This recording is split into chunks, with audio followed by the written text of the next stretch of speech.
Hello दोस्तों, मेरा नाम है सत्यम पाठक और स्वागत करता हूं मैं आप सभी का अपने फिर से एक नए वीडियो पर। और आज के इस वीडियो में हम बात करने वाले हैं कि टैली को कैसे सीखे वे लोग जो साइंस स्ट्रीम से बिलोंग करते हैं या आर्ट्स या किसी और स्ट्रीम से बिलोंग करते हैं, जिनका जो स्ट्रीम रहा है वो 11th-12th में कॉमर्स नहीं रहा है। वे लोग टैली को कैसे समझे और बेसिक चीज़ों को कैसे समझ पाएँ ताकि उनको टैली सीखने में काफ़ी ईज़ हो पाए। तो इसी बात पे आज हम लोग डिस्कशन करेंगे और बहुत ही बारीकी से चीज़ों को आज समझने का हम लोग कोशिश करेंगे। तो आपसे एक रिक्वेस्ट है कि अभी तक अगर आपने हमारे चैनल को सब्सक्राइब नहीं किया तो प्लीज़ हमारे चैनल को सब्सक्राइब करके उसके बगल में जो बेल आइकन आता है उसे प्रेस कर लें, ताकि इसी तरह से बेनिफिशियल वीडियोज़ जब मैं अपलोड करूँ तो आपको समय से मिलता रहे। तो चलिए दोस्तों, अब अपनी वीडियो को स्टार्ट करते हैं। देखिए, मैं आपको सबसे पहले कुछ बेसिक चीज़ें आज बताने वाला हूँ, क्योंकि ये बातें अगर जब तक आपको पता नहीं होंगी तो आप टैली में आपका वो फील नहीं आ पाएगा, आप समझ नहीं पाओगे। ठीक है, तो बेसिक चीज़ें आपको पता होना चाहिए। और साथ ही साथ टैली सीखने वालों के लिए तो ये वीडियो बेनिफिशियल है ही है, और साथ ही साथ ये वीडियो उन लोगों के लिए भी बेनिफिशियल होने वाला है जो 11th या 12th में है या फिर जिनका जो बैकग्राउंड है वो कॉमर्स है। तो चलिए दोस्तों, वीडियो को अब स्टार्ट करते हैं। तो देखिए, सबसे पहले आपको ये समझना चाहिए कि कोई भी जैसे बिज़नेस होता है या कोई भी जो कंपनियां होती है, ठीक है, उसको जब हम बिज़नेस की बात करते हैं तो बिज़नेस या कोई भी फर्म कह लीजिए या कंपनी कह लीजिए, उसका क्या होता है, एक खुद का अस्तित्व होता है। हम क्या मानते हैं कि बिज़नेस क्या है, एक आर्टिफिशियल पर्सन है। ठीक है, हम क्या बोलते हैं कि company is an artificial person. It means, इसका मतलब ये हुआ कि कंपनी को हम एक व्यक्ति मान रहे हैं, एक कृत्रिम व्यक्ति मान रहे हैं। मतलब ये मान लीजिए, मैं अगर आज कोई कंपनी अगर क्रिएट करता हूँ, ठीक है, अगर मैं आज कोई कंपनी क्रिएट कर रहा हूँ तो मुझे सबसे पहले किस चीज़ की आवश्यकता होगी, कुछ पैसे लगाने पड़ेंगे उस बिज़नेस में। मतलब अब इसकी बिज़नेस की लैंग्वेज में बोले तो कुछ मुझे पूंजी लगाना पड़ेगा, कुछ कैपिटल उसमें इन्वेस्ट करना पड़ेगा ताकि मैं उस बिज़नेस को रन कर पाऊँ। चाहे मैं एक छोटा सा पान का अगर दुकान भी खोलना चाहूँ या एक कोई बड़ी कंपनी खोलना चाहूँ, तो सबसे पहले जो हमें चीज़ों की आवश्यकता होती है वो होता है हमारा फंड, जिसे हम बिज़नेस की लैंग्वेज में कैपिटल कहते हैं। कैपिटल का मतलब होता है पूंजी, क्योंकि कोई भी बिज़नेस स्टार्ट होता है किस चीज़ के साथ, पूंजी के साथ होता है स्टार्ट। ठीक है, तो बिज़नेस में जब हम कैपिटल इन्वेस्ट कर रहे हैं, ठीक है, तो मान लीजिए अब कुछ समय के बाद अब बिज़नेस चलने लगा, काफ़ी अच्छा चलने लगा। अब बीच में मुझे कुछ पैसों की, कुछ फंड की ज़रूरत हो गया, मुझे कुछ ज़रूरत पड़ी। मैंने क्या किया, अपने बिज़नेस से कुछ पैसे विथड्रॉ किए, ठीक है, ड्रॉ किए। मैंने अपने बिज़नेस से कुछ पैसों की ड्राइंग की। तो पैसों की जब मैंने अपने बिज़नेस से ड्राइंग की तो अब ये क्या है, मेरे लिए लोन है। चाहे वो आप सोच रहे होंगे तो बिज़नेस तो हमारा ही है, तो लोन मेरे ऊपर कैसे आया? क्योंकि मैंने आपको पहले ही बता दिया था कि बिज़नेस को हम लोग क्या मानते हैं, एक आर्टिफिशियल पर्सन मानते हैं। कंपनियों को या फर्म को कह लीजिए या किसी भी ऑर्गेनाइजेशन को हम क्या कहते हैं, एक आर्टिफिशियल पर्सन कहते हैं। और उस पर्सन से अगर आप पैसे ले रहे हैं, आप बोरो कर रहे हैं, इट मीन्स कि वो आपके लिए लोन है। तो हम इस सिचुएशन में इसको कहेंगे कि लोन फ्रॉम बिजनेस। ठीक है, तो आपको ये बात हमेशा माइंड में लेकर चलना है। ठीक है, ये बातें आपको हमेशा सोच कर चलना है। और आप जब भी आप चाहे टैली सीखो या आप 11th में हो, 12th में हो, कोई भी बैकग्राउंड से बिलोंग करते हो, अगर आप बिजनेस फील्ड में हो, अगर आप पढ़ रहे हो, चलिए देखिए, तो अकाउंटेंसी में आपको हमेशा ये एज्यूम करके चलना है अपने आप को। आप क्या मानिए, आप जो कंपनियां हैं, आप उसको बिज़नेस का अपने आप को ओनर मान के चलिए। आप ये मान के चलिए कि आप उस कंपनी के ओनर हो, आप उस कंपनी के मालिक हो। ठीक है, इन अदर वर्ड्स, आपको हमेशा ये एज्यूम करके चलना है कि ये आपका बिजनेस है और आपको उसके लिए रिकॉर्ड मेंटेन करना है, आपको उसके लिए अकाउंटिंग करनी है, बुक कीपिंग करनी है। तभी आपको वो फील आ पाएगा। जो आप फील आपको नहीं आ पाता है, क्यों नहीं समझ में आता है, ये चीज़ें आपको कहीं ना कहीं बताया नहीं गया या फिर आप उसको समझ नहीं पाए वो। ठीक है, इसलिए आपको थोड़ा सा डिफिकल्ट लगता है। और एक चीज़ अकाउंटिंग, देखिए टैली क्या है, टैली एक अकाउंटिंग सॉफ्टवेयर है जो कंप्लीट आपके बिजनेसेस से रिलेटेड जो ट्रांजैक्शंस होते हैं उसके रिकॉर्ड्स को मेंटेन करना, और ये समय समय पर आपको अपने फाइनेंशियल रिपोर्ट्स तैयार करके ऑटोमेटिकली दे देता है। ठीक है, चाहे हम बैलेंस शीट की बात करें या चाहे हम कैश फ्लो स्टेटमेंट की बात करें या फिर फंड फ्लो स्टेटमेंट की बात करें या बहुत सारे अदर रिपोर्ट्स, आपको ये इजीली क्रिएट करके दे देता है। और ये सिर्फ आपको इसमें क्या करना पड़ता है, वाउचर्स के साथ ही आपको खेलना है। अभी मैं आपको डिटेल में बताता हूँ कि ये वाउचर्स क्या होता है टैली में, और उससे पहले मैं आपको कुछ चीज़ें बताना चाहूँगा। देखिए एक वर्ड होता है, ये मैंने आपको पहले वीडियो में भी बताया है, डेटर और क्रेडिटर। एक बार मैं क्विकली इसको भी बता देता हूँ, डेटर और क्रेडिटर क्या होता है। देखिए, डेटर का मतलब होता है देनदार, हम हिंदी में कहते हैं देनदार, और क्रेडिटर का मतलब होता है लेनदार।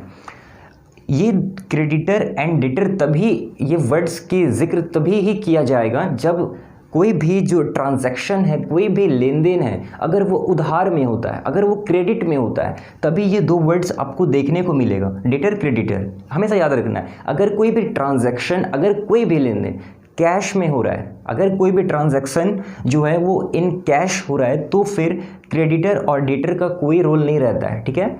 अच्छा, एक चीज़ आपको मैं और बताना चाहूँगा कि ये ट्रांजैक्शन क्या होता है, ठीक है। ट्रांजैक्शन का मतलब क्या होता है, लेन देन। अभी और मैं आपको बहुत ही डिटेल में समझाने वाला हूँ हर एक चीज़ को, तो आपसे मैं रिक्वेस्ट कर रहा हूँ वीडियो के साथ आप बने रहे। देखिए, डेटर क्रेडिटर, तो डेटर हम क्या कहते, जैसे मान लीजिए मेरा एक दुकान है, ये मान लेते हैं ये हमारा एक शॉप है, ठीक है। अब शॉप है तो मेरे बहुत सारे ग्राहक होंगे, बहुत सारे कस्टमर्स होंगे, ठीक है। तो बहुत सारे अगर हमारे कस्टमर्स हैं, ये मान लेता हूँ मैं इसे XYZ, इसे आप एक दुकान मान लीजिए या एक बिजनेस मान लीजिए, कुछ भी मान सकते हैं, कंपनी मान लीजिए। XYZ लिमिटेड हमारा एक कंपनी है। तो कंपनी है तो जो भी चीज़ ये प्रोडक्शन करती है, क्या ये खुद कंजप्शन करने के लिए प्रोड्यूस कर रही है कोई भी प्रोडक्ट को? बिल्कुल नहीं। कोई भी जो बिजनेस है, अगर वो कोई चीज़ मैन्युफैक्चर कर रहा है, या फिर कोई अगर ट्रेडर है, अभी दो बात यहाँ भी आ गई, आप देखिए, एक मैन्युफैक्चरर और एक ट्रेडर। तो पहले मैं आपको इसका डिफरेंस बता देता हूँ ताकि आपके कंसेप्ट काफ़ी डेवलप होता चला जाए आपका। मैन्युफैक्चरर मतलब वो होता है जो किसी भी चीज़ का, कोई नई वस्तुओं को उत्पादित करता है, अगर उसको वो प्रोडक्शन उसका करता है नई चीज़ों का, तो वो कहलाता है मैन्युफैक्चरर। और ट्रेडर कौन होते हैं? ट्रेडर वो होते हैं जो एक पार्टी से कोई गुड्स को खरीद के दूसरे पार्टी को वो सेल करते हैं, ठीक है, वो कहलाता है ट्रेडर्स। यहाँ पर मैं आपको ये भी बता देता हूँ, लिख देता हूँ ट्रेडर्स। और एक होता है मैन्युफैक्चरर। देखिए, ट्रेडर के कौन होते हैं मैंने आपको बता दिया, मैन्युफैक्चरर कौन होते हैं मैंने आपको बता दिया। मान लीजिए कि एक व्यक्ति है, ये एक है डमरू राम, ये क्या करता है, ये XYZ लिमिटेड में इसका जो ये कंपनियां हैं, इसमें मान लेते हैं ये कुरकुरे या चिप्स ये प्रोडक्शन करता है, ये चिप्स का प्रोडक्शन करता है, ठीक है। तो ये मैन्युफैक्चरर कहलाएगा। क्यों? क्योंकि ये एक चीज़ों, मतलब आलू से एक नई चीज़ों को प्रोड्यूस किया है। तो इन दिस सेंस ये हम कहेंगे कि ये जो XYZ लिमिटेड है, ये एक मैन्युफैक्चरर कंपनी है। अभी ट्रेडर्स कौन है, मान लेते हैं इसके कंपैरेटिवली एक और ये शॉप है, और ये किसका है, ये है राजू, ठीक है, ये है राजू कुमार का, मान लेते हैं। अब ये जो राजू कुमार का ये दुकान है, वो इस डमरू राम से चिप्स को खरीद के लाता है।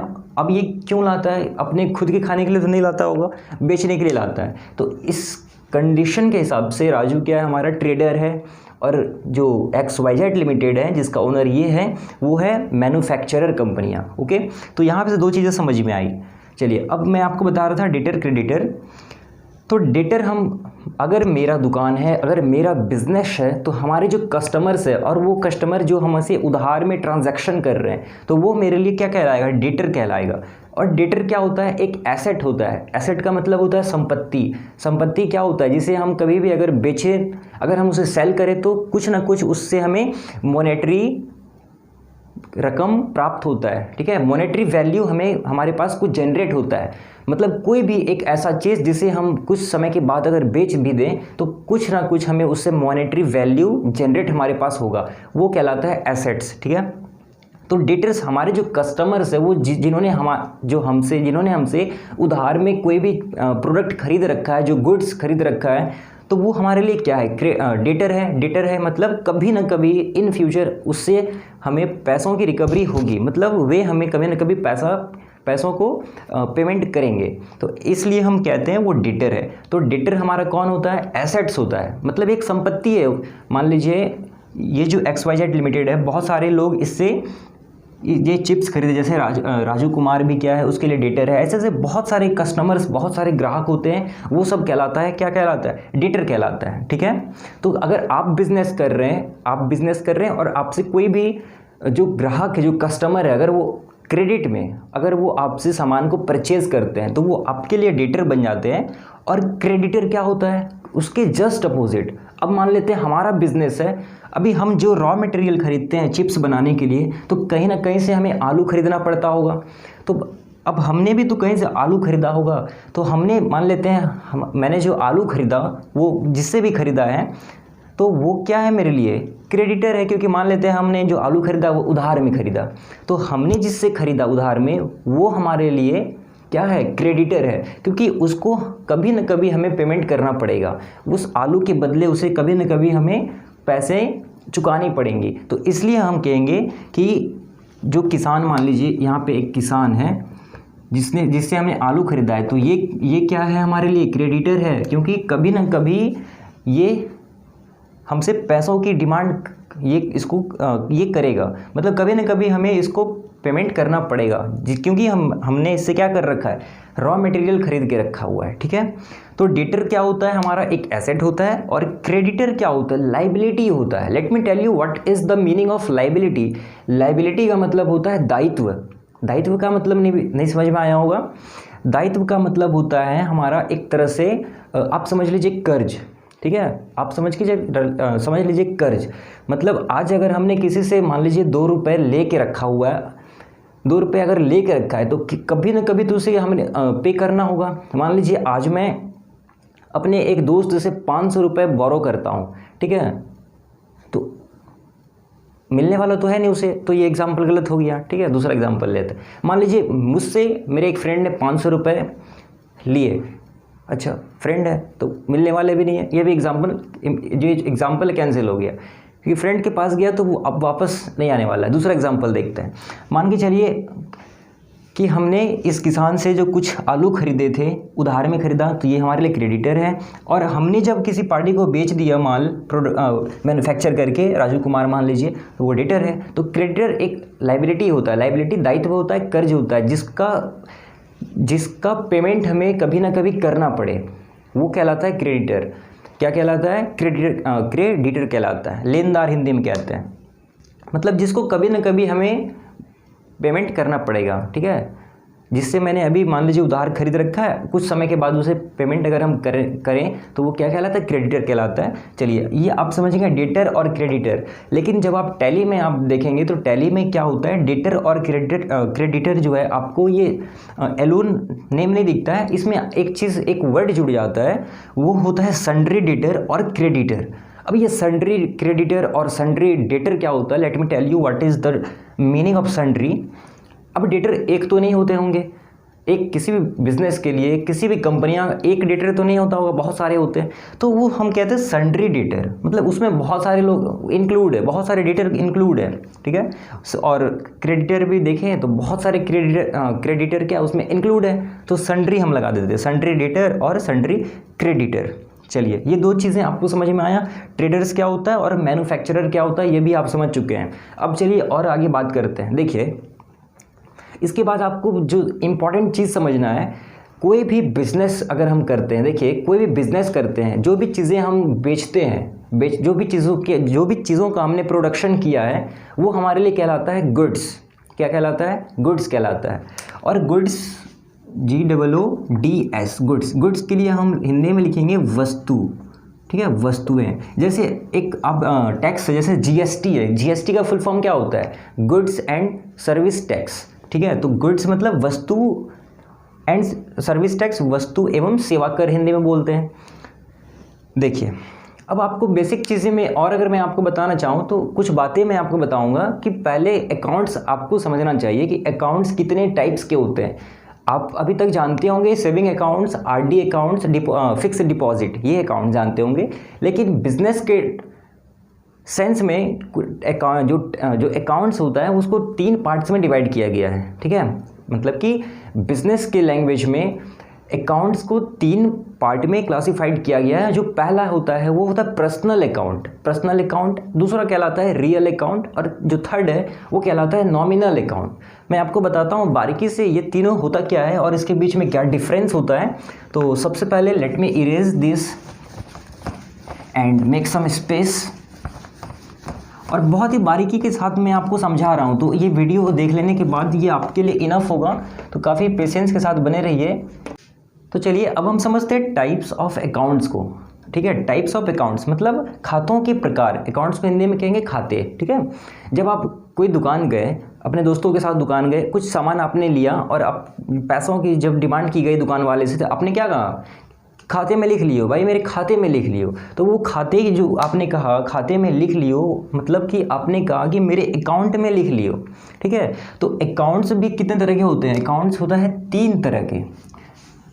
टाइप्स ऑफ अकाउंट्स आप पढ़ रहे हैं, तो सबसे पहले मैंने आपको बताया एक होता है पर्सनल अकाउंट, एक कहलाता है रियल अकाउंट, और थर्ड कहलाता है नॉमिनल अकाउंट। भाई साहब ध्यान से देखिए, एक है पर्सनल अकाउंट, दूसरा है रियल अकाउंट, और तीसरा है नॉमिनल अकाउंट। अब ये पर्सनल अकाउंट क्या होता है? देखिए, पर्सनल अकाउंट का मतलब होता है अगर किसी इंडिविजुअल, पर्सनल अकाउंट्स का मतलब होता है अगर किसी इंडिविजुअल पर्सन का या ऑर्गेनाइजेशन का या किसी भी चीज़ का अगर इंडिविजुअल अकाउंट होता है तो वो हम रखते हैं पर्सनल अकाउंट के अंडर में। नहीं समझ में आया? जैसे मैं आपको कहता हूँ किसी पर्सन के नेम से अगर अकाउंट है, जैसे मैं आपको कहता हूँ राम, एग्जाम्पल दे रहा हूँ मैं यहाँ पे। ठीक है, राम्स अकाउंट, मैं आपसे कहता हूँ Ram's account, Shyam's accounts, Mohan's account. ठीक है, या फिर किसी फर्म का नाम से अगर मैं आपको कहता हूँ, मान लीजिए यहाँ पे XYZ limited account, XYZ limited account, तो किसी फर्म के नाम से या किसी पर्सन के नाम से या किसी भी चीज़ के नाम से अगर इंडिविजुअल अकाउंट आपको दिखता है, इसका ये मतलब है कि वो जो अकाउंट है वो किस टाइप का है, वो पर्सनल अकाउंट का नाम है। व्यक्तिगत खाता, हिंदी में देखिए सेंस समझिए, व्यक्तिगत खाता पर्सनल अकाउंट वो कहलाता है किसी इंडिविजुअल पर्सन से रिलेटेड या बिजनेस या किसी ऑर्गेनाइजेशन से रिलेटेड, किसी इंस्टीट्यूशन से रिलेटेड अगर खाते हैं तो वो कहलाता है पर्सनल अकाउंट। Got it? उसके बाद आता है हमारा रियल अकाउंट। रियल अकाउंट का मतलब क्या होता है? हिंदी में इसके लिए हमारे पास शब्द है वास्तविक खाता। वास्तविक खाता क्या होता है? ये एसेट्स से रिलेटेड होता है। और एसेट्स क्या होता है मैंने आपको पहले भी बता दिया है कि एसेट्स वो चीज़ें हैं, वो वस्तुएं हैं। ठीक है, वो मतलब वैसी चीज़ें जिसको अगर हम भविष्य में, फ्यूचर में अगर सेल करते हैं तो उससे हमें कुछ ना कुछ मॉनेटरी वैल्यू उसके बदले मिल जाता है, वो कहलाता है एसेट्स। तो रियल अकाउंट में एसेट्स के नेम का जो अकाउंट होता है, जैसे मैं आपसे कहता हूँ furniture account, furniture account, machinery account हो गया, डेटर अकाउंट्स, ये है real account, because this all are the type of an assets. ठीक है, तो ये रियल अकाउंट्स है। Furniture account, machinery account, debtor account, computers account, ठीक है, मोटर व्हीकल्स अकाउंट, तो ये this all are example of real account. अब एक बचता है नॉमिनल अकाउंट। अब ये नॉमिनल अकाउंट क्या है? हिंदी में हमारे पास इसके लिए शब्द है, हम इसे हिंदी में कहते हैं नॉमिनल अकाउंट को नाम मात्र खाता। मतलब ये बस नाम के लिए, जैसे कोई किसी प्रकार के अगर खर्चे हैं तो खर्चों के नाम को, जो खर्चों के नाम के खाते होते हैं उसको बोलते हैं हम लोग नॉमिनल अकाउंट। जैसे सैलरी अकाउंट क्या है? एक नॉमिनल अकाउंट है।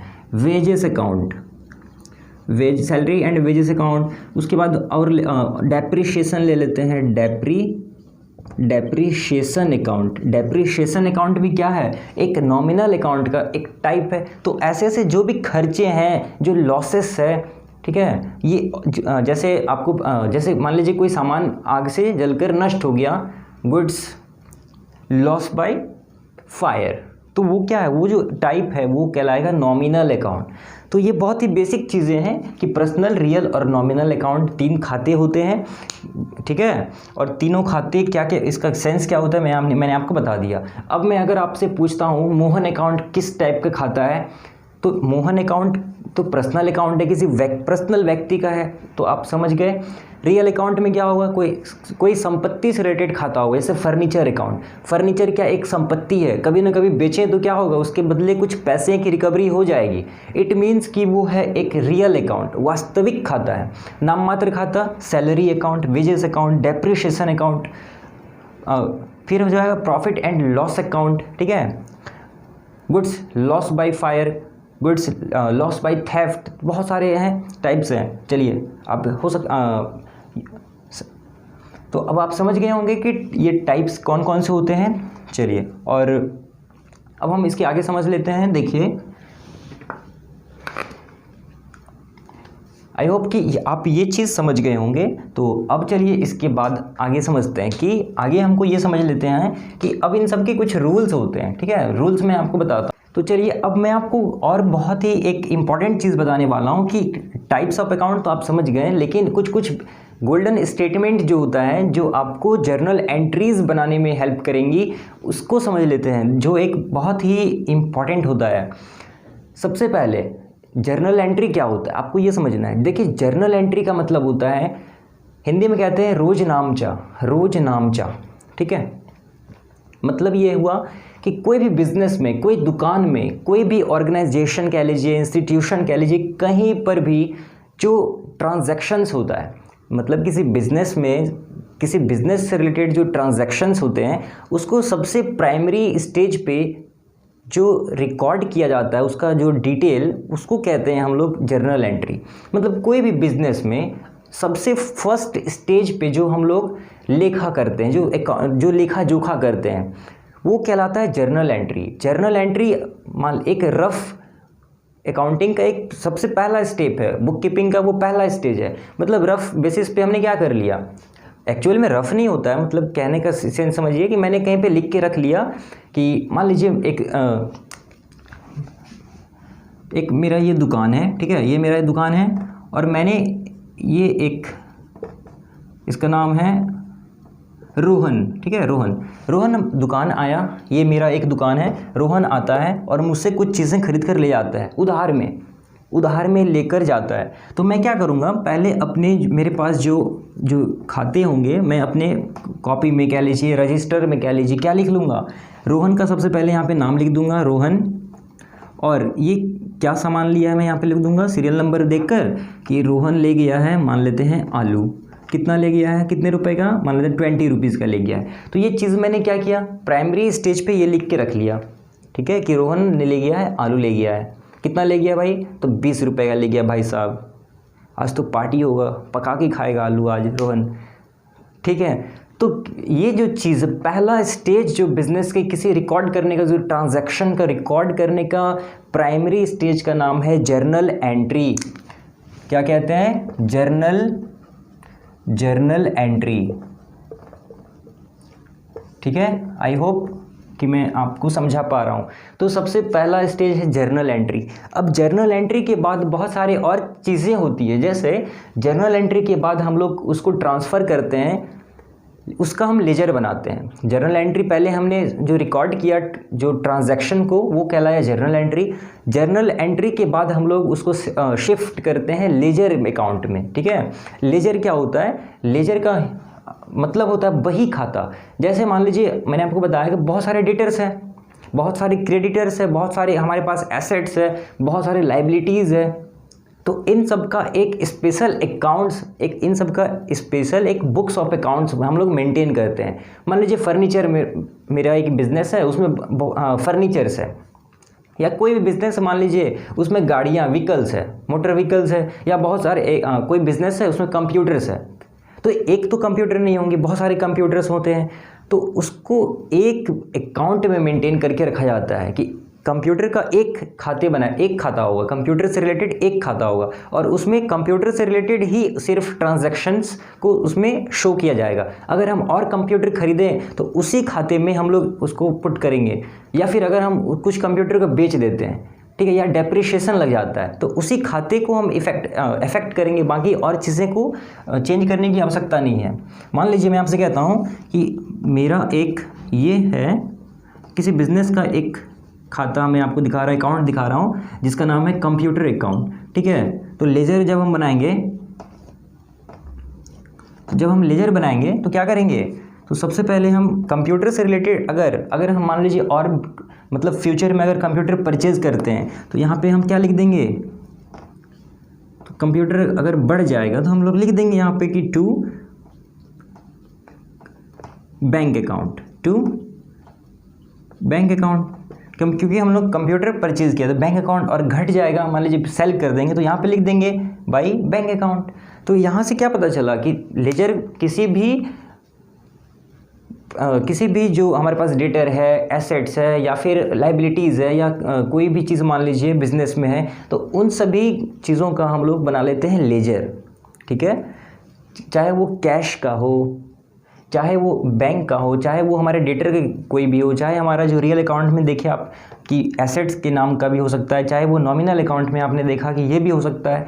तो इन सब का जर्नल एंट्री पहले हम लोग रिकॉर्ड कर लेते हैं और उसके बाद हम लोग उसको ट्रांसफ़र करते हैं लेजर अकाउंट में, ठीक है। लेजर से हमको ये डिटेल पता चल जाता है कि आज के डेट में मतलब किसी डेट पे हमारे पास जैसे कंप्यूटर है, तो मान लेते हैं किसी फिक्स डेट पे हमारे पास कंप्यूटर कितने की है, कितने रुपए की हमारे पास आज कंप्यूटर मौजूद है, ठीक है। और हम उसमें सारे डिटेल देख सकते हैं, कब कब हमने कंप्यूटर को ख़रीदा, कब कब हमने कंप्यूटर को बेचा, कब कब कंप्यूटर की जो प्राइस है डेप्रिशिएशन के कारण वो घटा। अब डेप्रिशिएशन क्या होता है, ये भी एक चीज़ है। डेप्रिशिएशन क्या होता है अभी समझाऊंगा, काफ़ी डिटेल हो जाएगा। डेप्रिशिएशन मतलब किसी भी वस्तु की मूल्य में जो गिरावट आती है। मान लीजिए अभी मैं जिस फ़ोन से वीडियो शूट कर रहा हूँ, जब मैंने ख़रीदा था मान लीजिए 15,000 में, लेकिन आज अगर मैं इसे बेचना चाहूँ कुछ महीने बाद, क्या ये मुझे 15,000 दे पाएगा? नहीं दे पाएगा। क्यों? हो सकता है कोई 5,000 दे, कोई बोलेगा भाई फ्री में दे रहा है तो बात कर, ऐसा भी हो सकता है। तो ये जो आप देखिए एक फॉल आया मनी में, मतलब कि फ़ोन की मॉनेटरी वैल्यू में जो एक डिक्रीजमेंट आया, किस वजह से आया आप ये बताइए। क्योंकि मैं इतने दिन से फ़ोन यूज़ कर रहा हूँ, वीडियोस बना रहा हूँ और भी मैंने इसको यूज़ किया है, इसका बैटरी घिसा है, ठीक है, अब प्रचलन में आ गया है। बहुत सारे कारण हो सकते हैं, घिसावट हुआ है, स्क्रैच हो चुका है, बहुत सारे ऐसे कारण हैं। अब ऐसा मॉडल बनता भी नहीं है, बहुत सारी बातें हो सकती है। तो इसलिए इसके प्राइस में जो फॉल इन हुआ है ये कहलाता है डेप्रिशिएशन। और हर एक संपत्तियों की मूल्य में क्या लगता है, ह्रास लगता है, डेप्रिशिएशन लगता है। चाहे वो कोई भी चीज़ हो, चाहे वो बिल्डिंग हो, चाहे वो मशीनरी हो, चाहे कंप्यूटर, कोई भी चीज़ हो, चाहे मैंने आपको बताया कुछ भी चीज़ें, जैसे कोई भी एसेट है तो उसकी प्राइस में डिक्रीजमेंट समय से होता रहता है और उसी चीज़ को हम बोलते हैं डेप्रिशिएशन। तो आपको मैं आगे आप चाहें तो मैं उस पर भी वीडियो बना दूंगा रिलेटेड। चलिए अभी टॉपिक पे आते हैं। तो मैंने आपको बताया फर्स्ट रिकॉर्ड करने का, बुक कीपिंग का जो हमारे पास प्रोसेस में पहले नंबर पे आता है, that is journal entry. And after completing journal entry we transfer it into ledger account, ठीक है। लेजर अकाउंट में हम ट्रांसफ़र कर दिए तो बहुत सारे लेजर हम बना लेते हैं। और टैली की बात करें तो टैली में भी हम क्या करते हैं, हमें लेजर बनाना पड़ता है, क्योंकि जर्नल एंट्री हम तभी कर पाएंगे टैली में जब हमारे पास लेजर होगा, ठीक है। मतलब अगर जर्नल एंट्री देखें टैली के हिसाब से तो टैली में हमारे पास वाउचर्स होते हैं। वाउचर्स लगभग 8 टाइप्स के हमारे पास टैली हमको देता है वाउचर, जिसमें से पहला क्या होता है, एक कॉन्ट्रा वाउचर देता है। कॉन्ट्रा वाउचर क्या होता है, अभी मैं आपको सारी चीज़ों को यहाँ पे डिटेल में डिस्कस करता हूँ। देखिए, तो सबसे पहले मैं इसको थोड़ा सा इरेज करके स्पेस बना लेता हूँ। And after that I will make you clear every single thing I am going to tell you. तो वीडियो के साथ आप बने रहिए बस। देखिए, अब मान लीजिए, अब देखिए जर्नल एंट्री क्या है मैं आपको 2 मिनट में समझा देता हूँ फील के साथ, ठीक है। देखिए, मान लीजिए मैं जाता हूँ दुकान, ठीक है, मैं जाता हूँ दुकान, जैसे ये क्या है, मार्कर है, मैंने मार्कर खरीदा, ठीक है, मैंने क्या किया, मार्कर को परचेज़ किया। तो परचेज़ किया तो क्या किया, मार्कर मेरे पास आया ना, तो हम क्या लिखेंगे, मार्कर आया, ठीक है, या मार्कर आया हम लिख सकते हैं, या मार्कर खरीदा, ऐसे भी लिख सकते हैं, मार्कर आया या मार्कर खरीदा। अच्छा मेरे पास से गया क्या, आप ये बताइए। मैंने जब मार्कर खरीदा या मार्कर आया तो गया क्या मेरे पास से? मेरे पास से पैसा गया। तो यहाँ पे मैं लिख लेता हूँ पैसे गए। तो आप देख सकते हैं एक सिंपल भाषा में, सिंपल लैंग्वेज में जर्नल एंट्री का यही मतलब होता है। मार्कर आया, मेरे पास जो आया मैंने उसको क्या कर दिया, ऊपर दिखा दिया कि भाई मेरे पास ये चीज़ें आई, और मेरे पास से जो गए मैंने नीचे लिख दिया। अब इसी को अगर हम देखें अकाउंट्स के भाषा में तो इसको हम कहते हैं डेबिट। क्या बोलते हैं? Debit side. तो ये जो आप देख रहे हैं कि कोई भी जब ट्रांजैक्शन होता है तो वो दो बेसिस पे होता है, मतलब उस पर क्या होता है, डबल एंट्री सिस्टम चलता है, हम लोग फॉलो करते हैं। मतलब अगर मुझे सिर्फ मार्कर मैंने खरीदा नहीं, उसके बदले कुछ देना भी पड़ा, लेन देन, इसी को बोलते हैं। देखिए लेन और देन, लेन देन को बोलते हैं ट्रांजैक्शन। लेन देन को हम लोग कहते हैं ट्रांजैक्शन, ठीक है। लेन तो किया मैंने, मार्कर लेन किया है, मतलब खरीदा है, दिया क्या मैंने, पैसे गए। तो अकाउंट्स के भाषा में इसी को हम बोलेंगे मार्कर आया तो उसको डेबिट कर देंगे, और पैसे गए उसको हम क्रेडिट कर देंगे। या और इसे थोड़ा सा अगर हम इंग्लिश में सजा कर लिख दें तो हम ऐसे भी लिख सकते हैं कि मार्कर्स अकाउंट, मतलब मार्कर का जो खाता है वो क्या हो जाएगा, वो हमने क्या किया, डेबिट कर दिया टू, पैसे गए, कैश गए, to cash account. Cash account को मैंने क्या किया, क्रेडिट कर दिया। मतलब जो आया उसको डेबिट कर दिया हमने, और जो गया उसको क्रेडिट कर दिया। सिंपल, ये होता है डबल एंट्री सिस्टम। तो कभी भी जब हम लोग कोई भी ट्रांजैक्शन को रिकॉर्ड करते हैं तो हमें दो एंट्री करने पड़ते हैं, इसी को हम लोग कहते हैं डबल एंट्री सिस्टम, ठीक है। या फिर अगर हम मान लीजिए एक कहता हूँ आपसे कि मैंने मज़दूर को, मतलब मैंने पैसे दिए, मैंने सैलरी किया किसी को, तो हम क्या लिखेंगे, सैलरी किया। तो मेरे पास क्या हुआ, मेरे पास कैश आया या गया। मान लीजिए मैंने किसी को पेमेंट किया तो पैसे तो गए, तो यहाँ पे लिख लेते हैं सैलरी गया। अच्छा गया तो कुछ आया क्या, आया तो कुछ नहीं। मैंने किसी को मान लीजिए अपने बिजनेस में सैलरी पेमेंट करता हूँ, या आप किसी अपने एम्प्लॉयज़ को सैलरी करते हैं, तो आपके पास क्या गया, कैश गया, मतलब कि कैश गया। यहाँ पे लिखना चाहिए मुझे, कैश गया। आया क्या आपके पास, वो जब आपके अंडर में 1 मंथ वो काम किया तब आपने उसको पेमेंट किया, मतलब तब कैश गया। तो आप इसको किस चीज़ में दिखाएंगे, आप दिखाएंगे salary account, staff salary account, staffs salary account को आप क्या कर देंगे, सिंपली आप बोलेंगे इसको हम डेबिट कर देते हैं। इसको डेबिट हमने क्यों किया, क्योंकि ये आ तो बेसिकली कुछ नहीं रहा है, तो लेकिन स्टाफ का सैलरी तो घट रहा है ना हमारे पास, हमारी लायबिलिटी कम हो रही है। तो अगर हमारी लायबिलिटी कम हो रही है तो मतलब क्या हुआ, एक तरह से वो मान लीजिए कि हमें कुछ मिल ही रहा है। तो इसलिए हमने क्या किया, स्टाफ सैलरी अकाउंट को डेबिट कर दिया, और जो चला गया कैश गया तो कैश अकाउंट को हम क्या करेंगे, क्रेडिट कर देंगे। मतलब नीचे लिख देंगे, नीचे लिखना क्रेडिट हो जाता है, ऊपर लिखना डेबिट हो जाता है, डेबिट साइड, ठीक है। चलिए ये दो चीज़ें आप काफ़ी आसानी से समझ सकते हैं। और एक चीज़ और होता है जर्नल एंट्री में, यहाँ पे हम लिख देते हैं नरेशन, कि भाई ये जो ट्रांजैक्शन हुआ ये क्या था, कि भाई साहब ये जो हमने ट्रांजैक्शन किया इसका क्या मतलब है। तो यहाँ पे हम लिख देते हैं छोटा सा एक सेंटेंस में, being salary paid to staffs. बस ये एक चीज़ हमने यहाँ पे दिखा दिया कि भाई ये जो ट्रांजैक्शन है हमने क्यों किया, इसमें क्या हो रहा है, हमने क्या किया, being salary paid to staff, मतलब स्टाफ को सैलरी पेड किया गया बस। और ये हमारा एक एंट्री कंप्लीट हो गया, जर्नल एंट्री कंप्लीट हो गया। अगर और आपको जर्नल एंट्री डिटेल में समझना है तो मैंने एक वीडियो बना रखा है, काफ़ी डिटेल में समझाया है, तो आप देख सकते हैं। चलिए अब आगे बढ़ते हैं। देखिए अब ये जो हमारे पास रिकॉर्ड हो गया प्राइमरी लेवल पे, ठीक है। अब इसको हम करेंगे लेजर में ट्रांसफ़र, लेजर अकाउंट में, जो मैंने आपको भी बताया था लेजर अकाउंट। तो लेजर अकाउंट में यहाँ पे लेजर हम किस किस का बनाएंगे, स्टाफ सैलरी का भी एक लेजर बनेगा, और कैश अकाउंट का भी क्या बनेगा, एक लेजर बनेगा। जब कैश का लेजर में हम कैश को शो करेंगे, स्टाफ सैलरी से रिलेटेड लेजर में हम उसको शो करेंगे। ठीक है। चलिए, अब लेज़र के बाद भी और चीज़ें बनती है। लेज़र के बाद ट्रायल बैलेंस बनता है, ट्रायल बैलेंस के बाद ट्रेडिंग एंड पीएल अकाउंट बनता है, ठीक है। ट्रेडिंग एंड पीएल अकाउंट के बाद हम बैलेंस शीट प्रिपेयर करते हैं।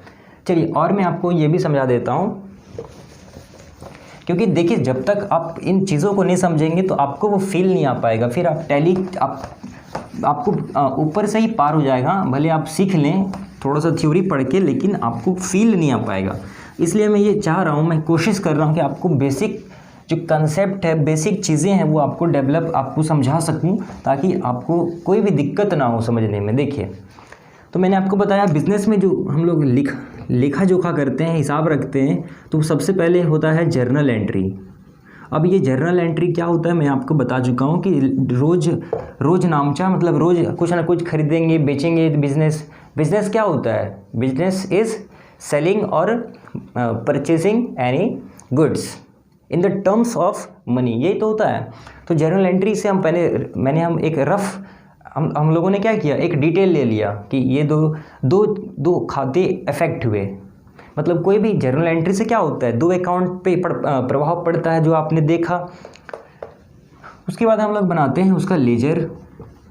अब लेजर से ये पता चल जाता है, मान लीजिए डेटर हमारा बढ़ा या डेटर घटा, ये हम देख सकते हैं एंड में कि आज इस डेट पे हमारे पास मान लीजिए कोई राजू नाम का अगर डेटर है, तो वो आज हमारे कितने पैसे उसने हमारा पेंडिंग रखा हुआ है किसी पर्टिकुलर डेट में। लेजर से हम ये पता कर सकते हैं कि क्लोजिंग डेटर हमारा कितने का है, आज हमारे पास डेटर कितने का है, ठीक है, कितने रुपए हमें हमारे देनदार से मिलना हमें है। तो ये सब सारी डिटेल लेजर से हम पता कर सकते हैं।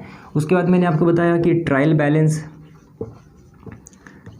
क्या होता है। ट्रायल बैलेंस को तलपट बोलते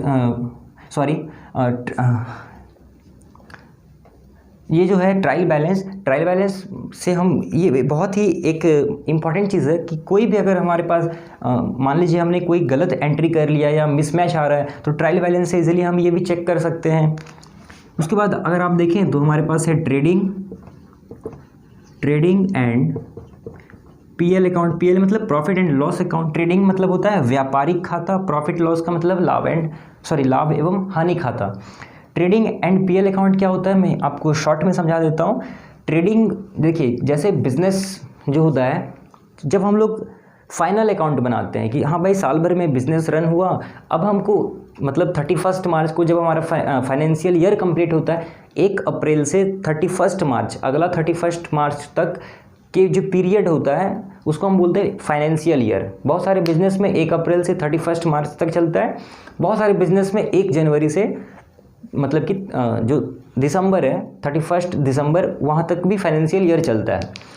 तो किसी भी फाइनेंशियल ईयर में उसके एंड में हम लोग फाइनल अकाउंट बनाते हैं, तो ट्रेडिंग अकाउंट बनाया जाता है, व्यापारिक खाता। इसमें हम ये दिखाते हैं कि इस हमने परचेज़ इतने रुपए का किया है, पूरे साल में परचेज़ हमने इतने का किया, सेल हमने इतने का किया, ठीक है, परचेज़ रिटर्न इतने का हुआ, सेल्स रिटर्न इतने का हुआ, और वहाँ से हमारा ग्रॉस प्रॉफिट निकल जाता है। और उसी ग्रॉस प्रॉफिट से हम फिर प्रॉफिट एंड लॉस अकाउंट को प्रिपेयर करते हैं। अब प्रॉफिट एंड लॉस अकाउंट में किन किन बातों को लिखा जाता है, कितने सारे इनडायरेक्ट इनकम है, ठीक है, कितने सारे इनडायरेक्ट इनकम है। इनडायरेक्ट इनकम मतलब मान लीजिए कमीशन कहीं से मिला, या फिर रेंट, हमारा जो बिल्डिंग्स है उसमें हमने रेंट भी दे रखा था, कहीं से रेंट मिल गया, कमीशन मिल गया। तो बहुत सारे इस तरह से सैलरी हो गया, ये सब जो है सैलरी अगर हमें मिलता है तो वो सब हमारे लिए इनडायरेक्ट इनकम है। और इनडायरेक्ट एक्सपेंसेस को भी हम लोग लिखते हैं। मान लीजिए यहाँ पे मैं आपको कहता हूँ ये हमारा ट्रेडिंग एंड पीएल अकाउंट है, ठीक है। तो यहाँ पे हम बनाएंगे इस तरह से। तो यहाँ पे हम लिखेंगे कि हमने परचेज़ कितना का किया, इधर हम लिखेंगे सेल्स कैसे कितने का किया हमने, परचेज़ रिटर्न को दिखाएंगे, परचेज़ रिटर्न, सेल्स रिटर्न। कुछ चीज़ों को हम यहाँ पे डायरेक्ट एक्सपेंसेस को यहाँ पे शो करते हैं, डायरेक्ट एक्सपेंसेस को और डायरेक्ट इनकम को यहाँ पे हम लोग शो करते हैं। यहाँ से हमें एक रफ आइडिया निकल के ग्रॉस प्रॉफिट निकल जाता है, ग्रॉस प्रॉफिट या ग्रॉस लॉस पता चल जाता है। अब इसी चीज़ को हम यहाँ पे प्रॉफिट एंड लॉस में शिफ्ट कर देते हैं, तो यहाँ पे हमारा हो जाता है ग्रॉस प्रॉफिट। अब यहाँ पे इस तरफ हम क्या करते हैं, फिर सारे जो हमारे इनडायरेक्ट एक्सपेंसेस है, जैसे सैलरी, हमने किसी को अपने स्टाफ को सैलरी पेड किया, वेजेस हमने दिया है। देखिए सैलरी और वेजेस में डिफरेंस क्या है, सैलरी दिया जाता है कर्मचारी को, वेजेस दिया जाता है अपने मजदूर को, ठीक है। तो यहाँ पे डिफरेंस है, इसको बोलते हैं वेतन, इसको बोलते हैं मजदूरी भत्ता, मजदूरी। अब यहाँ पे यहाँ पे हम ऑफिस रेंट लिख लेते हैं, ऑफिस रेंट हो गया, ऑफिस रेंट, या फिर हमने किसी को कमीशन पेड किया तो यहाँ पे लिख लेंगे कमीशन से रिलेटेड भी खर्चे, और भी बहुत सारे खर्चे, टेलीफोन एक्सपेंसेस भी लिख लेंगे। इस तरह से बहुत सारे खर्चे यहाँ पे लिखे जाएंगे। इनडायरेक्ट में जो है, ठीक है, मतलब डायरेक्ट इनडायरेक्ट में क्या, यहाँ पे डायरेक्ट खर्चे, यहाँ डायरेक्ट में जिसका संबंध, जिस खर्चे का संबंध डायरेक्ट प्रोडक्शन से। अब हमने रॉ मटेरियल खरीदा तो वो डायरेक्ट एक्सपेंसेस है, डायरेक्ट खर्चा है। लेकिन अब हम मान लेते हैं टेलीफोन एक्सपेंसेस हमने किया तो वो क्या है, इनडायरेक्ट एक्सपेंसेस है, ठीक है। मतलब जिसका संबंध सीधे प्रोडक्शन से हो तो वो कहलाता है डायरेक्ट एक्सपेंसेस, और जिसका डायरेक्ट मतलब कि प्रभाव इस पर नहीं पड़ता है, उससे सीधा संबंधित प्रोडक्शन से नहीं होता है, जो ऑफिस से रिलेटेड हैं बातें, उसको हम बोलते हैं इनडायरेक्ट एक्सपेंसेस। इनकम भी वही हो गया। तो यहाँ पे इनकम में अगर हम देखें तो इनकम में हमारे पास हो सकता है हमें कहीं से रेंट मिला, ठीक है, फिर और हो सकता है हमें अगर कहीं से कमीशन मिलता है, या फिर और भी चीज़ें हो सकती है। यहाँ पे मान लीजिए बहुत सारे हमारे पास इनकम के सोर्स हुए, और यहाँ पे हमारा अगर इनकम ज़्यादा है, इनकम एक्सेस ओवर दी जो एक्सपेंसेस अगर हुआ तो हमें नेट प्रॉफिट मिल जाता है, या फिर नेट लॉस हो जाता है। चलिए, तो ये चीज़ें आपको बनाने की ज़रूरत नहीं है, आपको ये चीज़ें नहीं सीखनी है अभी।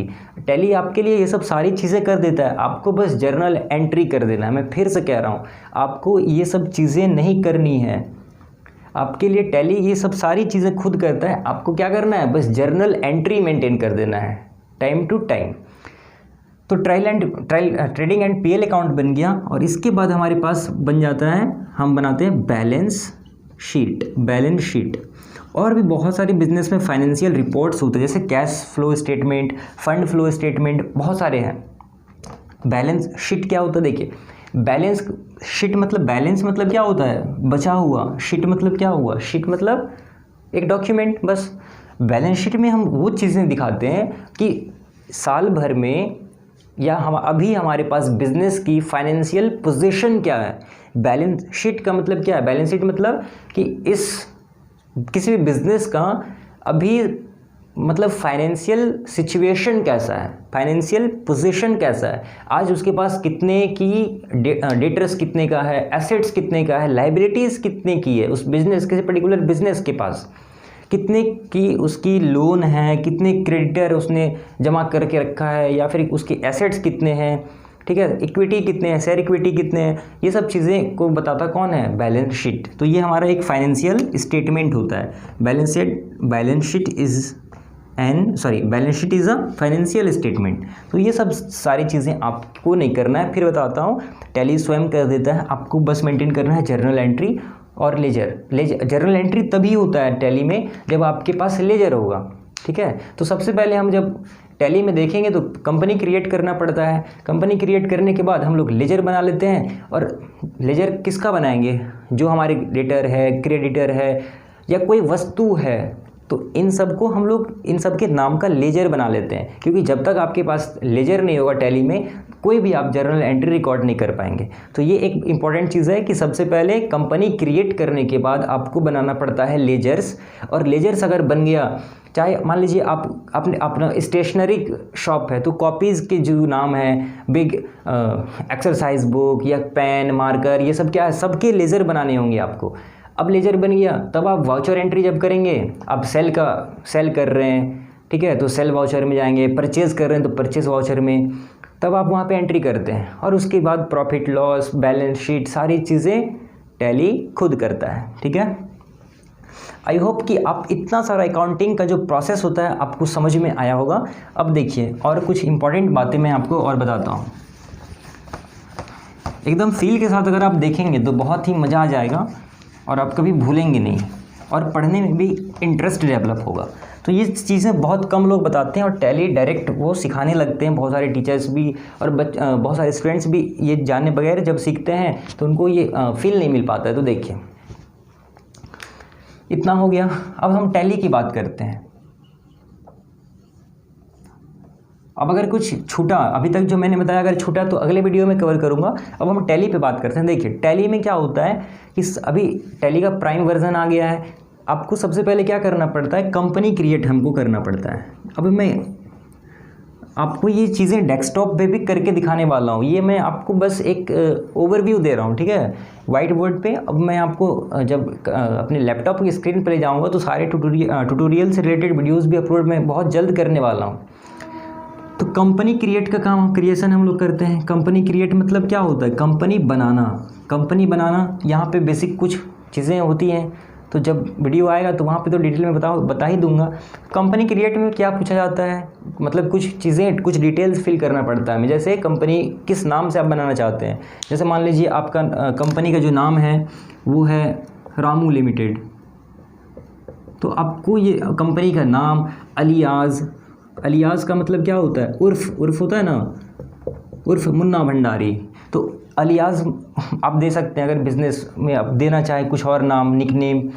अच्छा, उसके बाद आपका एड्रेस, आपका जीएसटी नंबर, आपका पैन नंबर, आपका बैंक का डिटेल्स, ऐसे आपका state name, state code, pin code, बहुत सारे डिटेल्स आपसे पूछा जाता है, ठीक है। कंपनी क्रिएट होने के बाद मैंने आपको बताया आपको लेजर्स क्रिएट करना पड़ता है।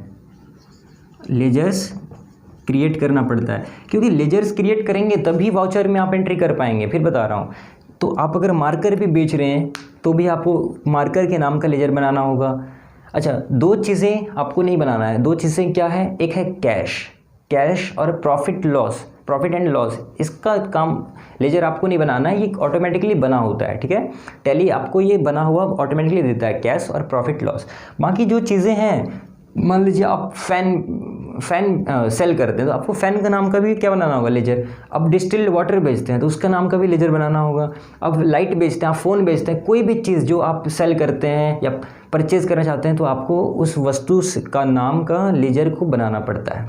चाहे डेटर हो, क्रेडिटर हो, सभी चीज़ों का लेजर बनाना पड़ता है, ठीक है। लेजर बनाते समय आपसे कुछ चीज़ें पूछा जाएगा कि ये जो लेजर है वो किस ग्रुप का है, ठीक है, आपसे कि अंडर, ये किस ग्रुप के अंडर आता है। अब देखिए यहाँ पे एक आपको समझना ये है कि क्यों पूछा गया, ये ग्रुप का क्या है फंडा। देखिए आप जब लेजर बनाते हैं, कोई भी नाम का अगर आप लेजर बनाएं तो आपसे पूछा जाएगा अंडर विच ग्रुप। तो आपको वहाँ पे अंडर और यहाँ पे बहुत सारे ऑप्शंस देंगे। यहाँ पे आप देखेंगे ग्रुप का टोटल हमारे पास टैली में 28 ग्रुप्स होता है, ठीक है, जिसमें आप देखेंगे bank account, sales account, purchase account, duties and taxes, sundry creditors, sundry debtors, ऐसे 28 हमारे पास होते हैं, जिसमें 15 होता है जो मेन हम जिसे ग्रुप कहते हैं और 13 होता है सब ग्रुप होता है, ठीक है। तो लेजर अंडर पूछता है, क्यों, ये बेसिकली है डेटाबेस के लिए। नहीं समझ में आ रहा है, ये अंडर मतलब जो हम लोग ग्रुप जिसको बोलते हैं, ये आपसे बस ये डेटाबेस, ये सॉफ्टवेयर डेटाबेस के लिए बनाया गया है ताकि सॉफ्टवेयर को डेटा मिल जाए। लेजर तो बहुत सारे हैं, मान लीजिए डेटर, तो बहुत सारे डेटर हैं, सबके लेजर हैं। तो डेटर आखिर फाइनली होता क्या, आप ये बताइए, डेटर्स क्या होता है, एसेट्स होता है ना। डेटर हमारा क्या होता है, एसेट्स होता है। तो हम जब हमारे पास डेटर है तो हर एक का कुछ ना कुछ नाम होता है, जैसे राजू, मोहन, सोहन, गीता, ठीक है। तो इन सब का जब हम नाम से लेजर बनाएंगे तो बताना पड़ेगा कि भाई ये जो गीता है वो किस ग्रुप का है, वो क्या है, क्या वो आपके लिए क्रेडिटर है, डेटर है, या आपके लिए टैक्सेस एंड ड्यूटीज़ है, या बैंक अकाउंट है गीता, या परचेज अकाउंट है, सभी वहाँ पे आपको बताना पड़ेगा। तो आप गीता जब बनाएंगे, गीता नाम का लेजर, तो आप ग्रुप कौन सा सेलेक्ट करेंगे। अगर आपका वो डेटर है तो आप डेटर में बना देंगे, और क्रेडिटर है तो क्रेडिटर में बना देंगे, क्योंकि नाम किसी का तो दो ही चीज़ हो सकता है, डेटर और क्रेडिटर, है कि नहीं। तो ये ग्रुप जब आप उसको पुट कर देते हैं किसी लेजर के लिए ग्रुप, तो आपका जो सॉफ्टवेयर टैली है वो क्या समझ जाता है कि सभी नाम के जो लेजर है वो डेटर है, और वो ग्रुप से क्या कर लेता है, ग्रुप से वो बैलेंस शीट में एंट्री कर लेता है। डेटर आपका बढ़ा देगा। बैलेंस शीट जब आप देखेंगे तो बैलेंस शीट में जो फॉर्मेट होता है वो क्या होता है, यहाँ पे लाइबिलिटीज़, अमाउंट, एसेट्स, अमाउंट होता है, ठीक है। तो यहाँ पे आपका डेटर्स भी आता है, ठीक है। तो यहाँ पे डेटर्स आपका वो यहाँ जो आप सेलेक्ट करेंगे ग्रुप, वो यहाँ पे आपका डेटर को बढ़ा देगा। फिर क्रेडिटर बनाएंगे, तो क्रेडिटर यहाँ होता है, हम लोग इस साइड लिखते हैं लायबिलिटी साइड में, लायबिलिटी साइड में, ठीक है। तो क्रेडिटर यहाँ पे बढ़ जाएगा अगर क्रेडिटर नाम से ग्रुप बना रहे हैं तो इसका इफेक्ट सीधा पड़ता है बैलेंस शीट पर। तो इसीलिए आपसे लेजर के समय पूछा जाता है कि ये किस ग्रुप का है, क्योंकि बहुत सारे लेजर डेटर है, क्रेडिटर है, बहुत सारे वस्तुएं हैं, टैक्सेस है, तो सभी के लिए आपसे ये पहले ही पूछ लिया जाता है कि आप इसको ग्रुप बता दीजिए। बस आपको टैली को बता देना भाई ये इस ग्रुप का है। हमारे लिए ये जो है, मान लीजिए हमारे पास एक राम नाम का अकाउंट है, तो राम अकाउंट क्या है, वो हमारे लिए मान लीजिए डेटर है, तो हम इसको ग्रुप में सेलेक्ट कर लेंगे कि राम डेटर के अंडर आता है। और वो डेटर के अंडर टैली समझ गया कि भाई वो तो हमारा डेटर है, एसेट्स में जाएगा, और वो अपने आप को अपडेट कर लेता है। बस यही फंडा होता है लेजर ग्रुप का। इसके बाद हम लोग करते हैं वाउचर एंट्री। वाउचर एंट्री, अब वाउचर भी बहुत सारे टाइप्स के होते हैं, 8 होते हैं टोटल, जिसमें एक होता है कॉन्ट्रा। पहला है कॉन्ट्रा वाउचर, शॉर्टकट की देखें तो F4 होता है। उसके बाद हमारा होता है F5 में पेमेंट होता है, पेमेंट वाउचर हो गया। थर्ड में देखें मतलब F6 जिसको बोलते हैं रिसीट वाउचर, बहुत लोग इसे रिसिप्ट पढ़ते हैं, जो गलत है, P यहाँ पे नहीं पढ़ा जाता, साइलेंट है, रिसीट वाउचर। उसके बाद हम देखें F7 पे हमारा आता है जर्नल वाउचर। सब बताता हूँ भाई मैं आपको कि इन सब का यूज़ हम लोग कहाँ पे करते हैं। आप देखिए जर्नल वाउचर हो गया। फिर F8 पे हम लोग रखते हैं सेल वाउचर को, सेल्स वाउचर, ठीक है, सेल्स वाउचर। फिर 6 नंबर पे यहाँ पे F9 पे हम लोग रखते हैं, होता है परचेज वाउचर, ठीक है, परचेज वाउचर हो गया। तो यहाँ पे टोटल हमारे पास 8 टाइप्स के वाउचर है। यहाँ पे और होता है, एक होता है डेबिट नोट, क्रेडिट नोट एक होता है, ठीक है। तो इस तरह से टोटल हमारे पास कुछ वाउचर्स हैं, और वाउचर आप बना भी सकते हैं, आगे हम देखेंगे, सभी चीज़ों को देखेंगे। कॉन्ट्रा वाउचर का यूज क्या होता है, देखिए कॉन्ट्रा वाउचर हम तभी, ये क्या है, जर्नल एंट्री हम कर रहे हैं, जर्नल एंट्री कर रहे हैं। कॉन्ट्रा जब हम अपने बैंक अकाउंट में जब हमारा पैसा हम डिपॉजिट करेंगे, मान लीजिए बिजनेस में कोई एक पार्टी हमें क्या दिया, कैश दिया, मान लीजिए 20 लाख हमें आया और कैश के फॉर्म में दे दिया। अब हम क्या चाहते हैं कि उसको बैंक में जमा कराना चाहते हैं, बैंक में डिपॉजिट कराना चाहते हैं। तो बैंक में जब हम डिपॉजिट करा देंगे तो हमें अपने अकाउंट्स में क्या दिखाना पड़ेगा कि भाई 20 लाख रुपए हमने अपने कोई भी बैंक, HDFC बैंक में डिपॉजिट किया, तो एंट्री दिखा देंगे कॉन्ट्रा में कि बैंक अकाउंट में हमने 20 लाख रुपए जमा किए, तो दिखा देंगे। बैंक अकाउंट को बढ़ा देंगे और कैश अकाउंट को घटा देंगे। बिजनेस से कैश गया, बैंक बढ़ गया। यही चीज़ होता है जब आप कैश बुक पढ़ेंगे, उसमें होता है Contra entry, double column cash book आप पढ़े होंगे। तो बैंक बैलेंस तो बढ़ गया, कैश घट गया, ये होता है कॉन्ट्रा। उसी तरह से अब भले पैसा विड्रॉ करे या डिपॉजिट करे, कॉन्ट्रा में लिखेंगे। पेमेंट क्या होता है, पेमेंट करने का जब होता है, जब आप किसी पार्टी को पेमेंट करें, तो पेमेंट करने के लिए हम लोग जो वाउचर में बनाएंगे वो पेमेंट वाउचर में, शॉर्टकट की है F5। रिसीट वाउचर, आपने कोई सामान को रिसीव किया, आपने कोई भी अमाउंट को रिसीव किया किसी पार्टी से, तो अमाउंट जब आपने रिसीव किया, चाहे वो कैश में हो चाहे वो बैंक में हो, तो आप इस वाउचर में दिखाएंगे, रिसीट वाउचर में, ठीक है। जर्नल क्या होता है, ये एडजस्टमेंट के लिए होता है, बस जर्नल वाउचर एडजस्टमेंट के लिए होता है। जैसे बहुत सारे बिजनेस कभी कभी क्या होता है, डोनेशन में कुछ पैसे दे दिए या फिर कुछ चैरिटी में दे दिए, बहुत सारे कुछ मिसमैच आ रहा है, तो जर्नल में हम लोग दिखा देते हैं। चलिए, सेल्स वाउचर, जब आप बिलिंग करते हैं, आप कुछ सामान बेच रहे हैं, सेल कर रहे हैं, तो यहाँ पे आपको बनाना पड़ता है जो वाउचर, जर्नल एंट्री आप करेंगे, वाउचर हम बोलते हैं टैली के हिसाब से, तो वो सेल वाउचर F8 जिसका शॉर्टकट की है, इसमें हम लोग बनाते हैं। चाहे आप बिलिंग इनवॉइस बनाएं, तो आप इसी में F8 में आके इनवॉइस भी बना सकते हैं, ठीक है, और प्रिंट दे सकते हैं। फिर आता है F9 जिसको परचेज वाउचर बोलते हैं। तो अब सेल में जैसा उसका उल्टा हो गया, परचेज अगर किसी पार्टी से कर रहे हैं तो उसका जो हम लोग वाउचर बनाएंगे वो परचेज मतलब F9 शॉर्टकट की है, उसमें बना देते हैं, ठीक है। और परचेज में आप यहाँ पे वाउचर बनाएं, आपका जो टैली है वो क्या किया ट्रेडिंग एंड PL, में अपडेट कर दिया, वो परचेज में दिखा देगा कि आज 58 लाख रुपीज़ का आपने परचेज़ किया। तो मैंने आपको बताया था कि ट्रेडिंग पीएल वहाँ पे परचेज को बढ़ा देगा, ऑटोमेटिकली होता है। आपको बस वाउचर को मेंटेन रखना है, ठीक है। ये चीज़ें हैं, काफ़ी आसान है टैली, ज़्यादा मुश्किल नहीं है। बस आपको बेसिक फंडा क्लियर होना चाहिए। कुछ जीएसटी से रिलेटेड टर्म्स है, आपको पता होना चाहिए जीएसटी के बारे में। तो मैं आपको, अगर आप चाहें तो आप मुझे कमेंट कर सकते हैं। जीएसटी में आपको इतनी डिटेल में पढ़ा सकता हूँ कि आप जीवन में कभी नहीं भूलेंगे, और सारी चीज़ें आपको अभी तक जो भी नहीं पता आपको समझ में आ जाएगा। भले जीएसटी 2017 में आया था, अगर अभी तक आपको उसके बारे में नहीं पता तो आप एक कमेंट करिए, मैं आपके लिए वीडियोस लेके आऊँगा। और अब देखिए, ये हो गया। अब जीएसटी से थोड़ा सा मैं बताता हूँ कि हर महीना क्या होता है। हर मंथ हम जीएसटी रिटर्न फाइल करते हैं। जीएसटी रिटर्न फाइल, देखिए ये तो बहुत ही एक गहरा टॉपिक है, लेकिन थोड़ा सा बताता हूँ।